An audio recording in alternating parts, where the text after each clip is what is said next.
अशाच ताज्या व महत्त्वाच्या घडामोडी जाणून घेण्यासाठी आमच्या महाराष्ट्र समाचार न्यूज चॅनलला लाईक, सबस्क्राईब व शेअर करा।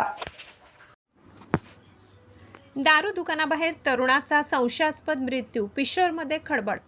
रात्रभर मृतदेह पडून होता की कुणी मुद्दाम दुर्लक्ष केले? घातपात की विषारी दारूने बळी? पोलीस तपासाकडे सर्वांचे लक्ष। गावातील बाजारपेठेत लक्ष्मीनारायण जयस्वाल यांचे दारूचे दुकान आहे।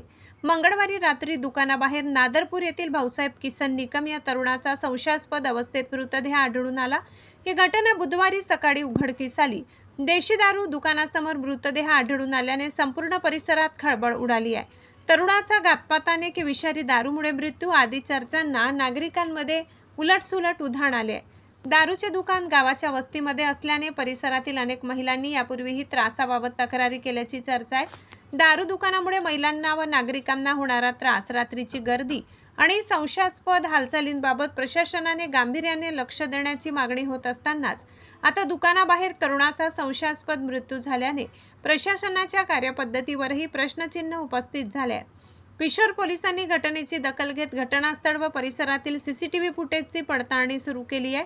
मृत तरुण दुकानात किंवा दुकानाच्या परिसरात कधी आला, त्याच्याबरोबर कोण होते, रात्री 10 वाजेनंतर तेथे नेमक्या कोणत्या हालचाली झाल्या, तो रात्रभर तेथे कसा पडून राहिला, या सर्व प्रश्नांची उत्तरे आता पोलीस तपासातून समोर येणार आहेत। पिशोर ग्रामीण रुग्णालयात डॉक्टर अमोल गिरी यांनी मृतदेहाचे शवविच्छेदन केले।